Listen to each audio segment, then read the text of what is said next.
किस पाप के कारण स्त्री समय से पहले ही विधवा हो जाती है। नमस्कार दोस्तों, भगवान विष्णु और मां लक्ष्मी क्षीर सागर में शेषनाग की शैया पर बैठे हुए थे।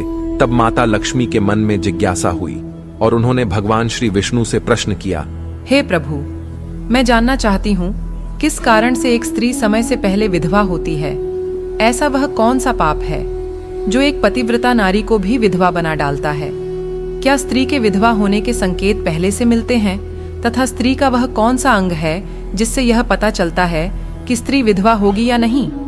इस प्रकार से प्रश्न पूछने पर भगवान विष्णु कहते हैं, हे लक्ष्मी, तुमने उचित ही प्रश्न किया है।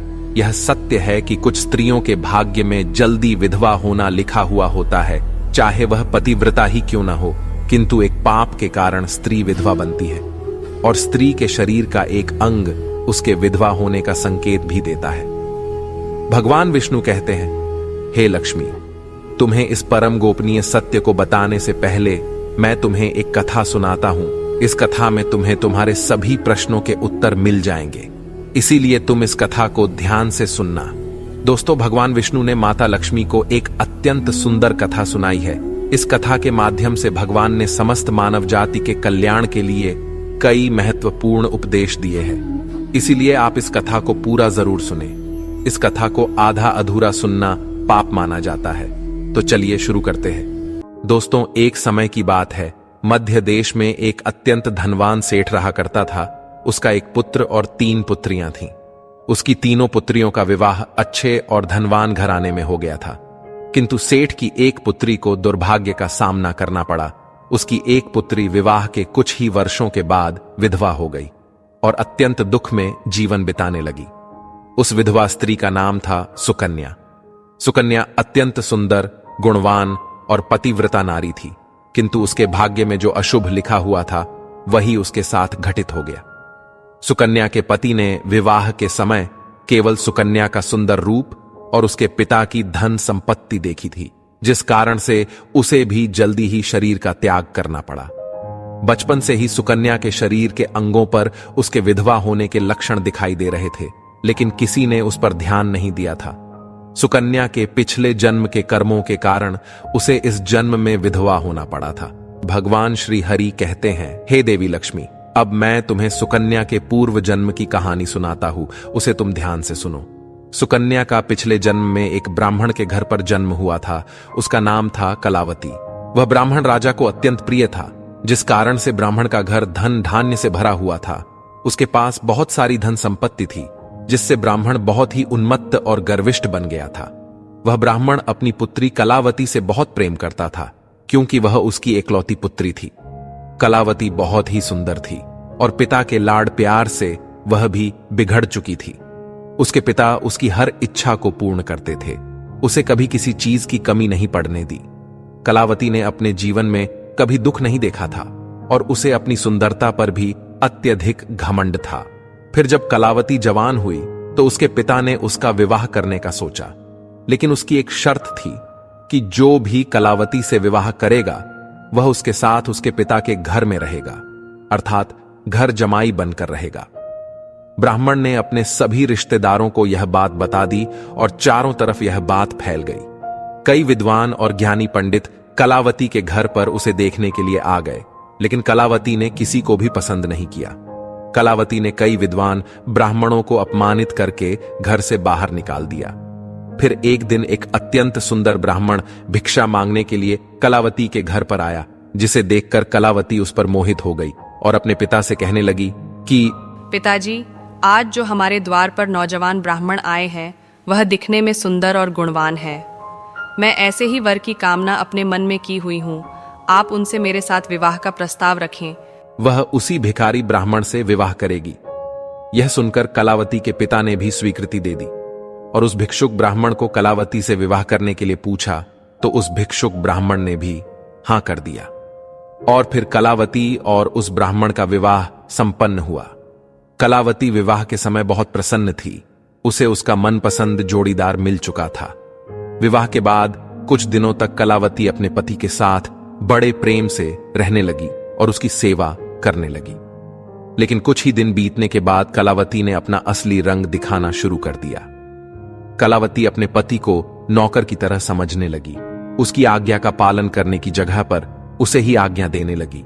कलावती अपने पति को भी उसके नाम से बुलाने लगी। खुद अपने पति के पैर दबाना छोड़कर अपने पति से ही खुद के पैर दबाने लगी। कलावती स्वेच्छाचारिणी थी। वह पति को बिना बताए ही घर से बाहर चली जाती। कभी पति की कोई बात नहीं मानती थी। पति से पहले ही भोजन करती थी। किसी भी धार्मिक कार्य में पति के साथ नहीं बैठती थी और अकेले ही मौज करती थी। अपनी पत्नी के ऐसे व्यवहार को देखकर कलावती का पति बहुत दुखी रहने लगा। उसने कलावती को बहुत समझाने की कोशिश की, लेकिन वह कभी नहीं मानी। कलावती अपनी ही मनमानी करती रहती थी। कलावती की माता ने भी उसे समझाने का प्रयास किया कि स्त्री को अपने पति के साथ ऐसा व्यवहार नहीं करना चाहिए, लेकिन कलावती अपनी मां की बात कभी नहीं मानती थी और वह जानबूझकर अपने पति को अपमानित करती रहती थी। दिन रात पति की बुराई करना, उसे अपशब्द कहना, उसे नाम लेकर बुलाना आदि प्रकार के निंदित कार्य वह रोज करती थी। कलावती का पति भी उससे बहुत परेशान हो गया था। फिर एक दिन उसने बहुत विचार किया और कलावती को छोड़कर जाने का निश्चय किया। कलावती का पति बिना किसी को बताए ही अपने घर को छोड़कर चला गया। उसने कलावती का त्याग कर दिया और वन में जाकर तपस्या करने लगा, क्योंकि शास्त्र यही कहते हैं कि बुद्धिमान मनुष्य को दुष्ट और स्वेच्छाचारिणी पत्नी का त्याग कर देना चाहिए, अन्यथा वह भी उसके पाप का भागीदार बनता है। कलावती का पति वन में जाकर तपस्या करने लगा। कलावती ने भी अपने पति को खोजने की कोशिश नहीं की और बड़े मौज से अपने ही घर में रहने लगी। कलावती की माता ने उसे बहुत समझाया कि वह अपने पति से विनती करके उसे वापस घर पर लेकर आए, लेकिन कलावती कहती, जाने दो माँ, वैसे भी मेरा भिखमंगा पति किसी भी काम का नहीं है। उससे विवाह करके मैंने उस पर उपकार ही किया था, लेकिन वह मूर्ख मुझे ही छोड़कर चला गया है। ऐसे मूर्ख पति के साथ रहने से अच्छा है मैं अकेली ही रह लूं। मैं इतनी सुंदर हूं कि कोई भी पुरुष मुझसे विवाह कर लेगा। कलावती की ऐसी बातें सुनकर उसकी मां भी दुखी रहने लगी। उधर कलावती का पति ध्यान मग्न होकर तपस्या करने लगा और सांसारिक बंधनों से मुक्त होकर ईश्वर की भक्ति में लगा रहा। फिर कुछ दिनों बाद कलावती के पिता के साथ अशुभ घटना घटी। उसे राजमहल में चोरी करते हुए सिपाही ने पकड़ लिया और राजा को इसकी खबर दी। राजा उस पर बहुत क्रोधित हुए और उसका सारा धन संपत्ति छीनकर उसे कारागृह में डाल दिया। सब कुछ छीन जाने के कारण कलावती बहुत गरीब हो गई। उसकी मां और कलावती अब दूसरों के घर पर काम करने के लिए जाने लगे। कलावती के पिता तो कारागृह में बंद थे, तो उसे और उसकी मां को सारा काम करना पड़ रहा था। तब कलावती को अकेलापन सताने लगा। घर में कोई पुरुष नहीं था, इसीलिए उनकी रक्षा के लिए भी कोई नहीं था। अब कलावती को अपने पति की याद आने लगी, लेकिन कलावती का पति तो वन में सन्यासी बनकर बैठा था। फिर कलावती अपने पति को ढूंढने के लिए वन में चली गई, लेकिन उसे उसका पति कहीं पर भी नहीं मिला। वह वन में हर तरफ घूमने लगी, लेकिन उसे उसका पति नहीं मिला। फिर वह एक जगह पर विश्राम करने बैठी तो अचानक उस स्थान पर एक शेर आ गया और उसने कलावती पर हमला कर दिया और उसी क्षण कलावती के प्राण चले गए। भगवान श्री हरि कहते हैं, हे देवी लक्ष्मी, मृत्यु के बाद 2 यमदूत कलावती को घसीटते हुए यमलोक ले गए। यमलोक में जब कलावती यमराज के सामने जा पहुंची तो यमराज ने उसके पाप और पुण्य का मूल्यांकन किया। यमराज कहने लगे, यह तो अत्यंत पापी स्त्री है। इसने कभी अपने पति का सम्मान नहीं किया। इसने बार बार केवल अपने पति का अपमान ही किया है। यह उसका नाम लेकर बुलाती थी और अपने पति के साथ नौकर की तरह व्यवहार करती थी। ऐसी दुष्ट स्त्री को तो नरक में भेजना चाहिए। फिर कलावती नरक में चली गई। अनेक वर्षों तक नरक में सजा भुगतने के बाद कलावती को अपने पूर्व जन्म के कर्मों का प्रायश्चित करने के लिए फिर से मनुष्य जन्म प्राप्त हुआ। जो पाप कलावती ने किए थे, उसी पाप के कारण कलावती के शरीर पर विधवा होने के लक्षण प्रकट हुए थे। भगवान श्री हरि कहते हैं, हे देवी लक्ष्मी, अब मैं तुम्हें उन चिन्हों के बारे में बताता हूं जिस स्त्री के अंग पर ऐसे चिन्ह प्रकट होते हैं, वह स्त्री समय से पहले विधवा होती है। भगवान विष्णु कहते हैं, हे देवी, मध्यमाया तु दीर्घाया भार्या हानिर्विनिर्दिशेत अनामिका ह्रस्वा भवेद्यस्य तत्वेद्या परदारगम विधवा विपुलेन स्यात् संपार्ष्णी शुभा नारी पृथुपार्ष्णी सुदुर्भगा। इस श्लोक में भगवान विष्णु ने विधवा स्त्री के लक्षण बताए हैं। यदि किसी स्त्री के पैर पसीने से रहित हो, उस पर नसें दिखाई न देती हो, उसके पैर चिकने तथा कोमल हो, तो वह स्त्री सुख भोगने वाली तथा ऐश्वर्यशालिनी होती है। यदि स्त्री के पैर का अंगूठा गोल मांसल हो, तो वह स्त्री पतिव्रता एवं ऐश्वर्यशालिनी होती है। हे देवी लक्ष्मी, यदि स्त्री के पैर के अंगूठे पर नसें दिखाई देती हो, तो वह दुर्भाग्य से युक्त व्यभिचारिणी होती है। बहुत छोटे अंगूठे वाली स्त्री क्लेश करने वाली और दुख भोगने वाली होती है। अंगूठा यदि छपटा हो, तो वह स्त्री गर्भधारण क्षमता में दुर्बल होती है। यदि किसी स्त्री के पैर की तर्जनी उंगली अंगूठे से भी बड़ी हो, तो वह स्वच्छंद कामचारिणी अर्थात अनेक पुरुषों से संबंध बनाने वाली होती है।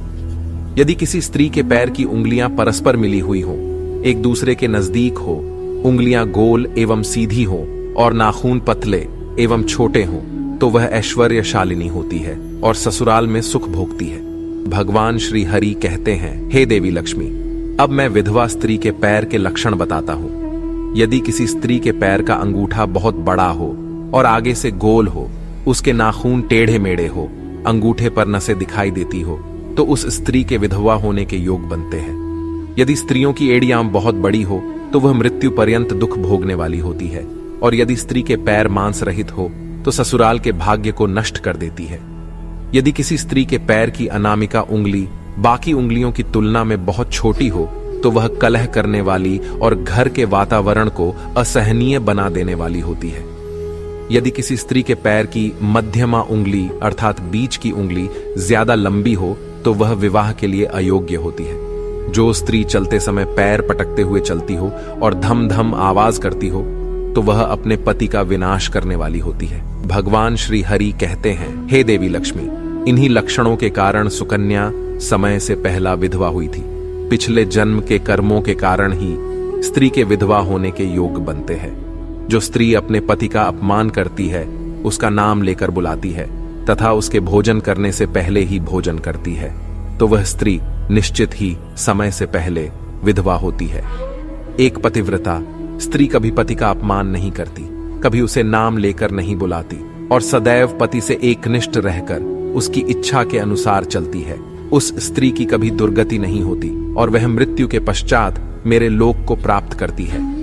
तो दोस्तों, इस प्रकार से भगवान विष्णु ने मां लक्ष्मी को अत्यंत महत्वपूर्ण कथा सुनाई है। उम्मीद है आपको यह जानकारी अच्छी लगी होगी। वीडियो को लाइक जरूर करें और कमेंट में जय श्री हरि विष्णु और जय मां लक्ष्मी जरूर लिखें। साथ ही अगर आपने चैनल को सब्सक्राइब नहीं किया है, तो सब्सक्राइब जरूर करें। आप सभी का धन्यवाद।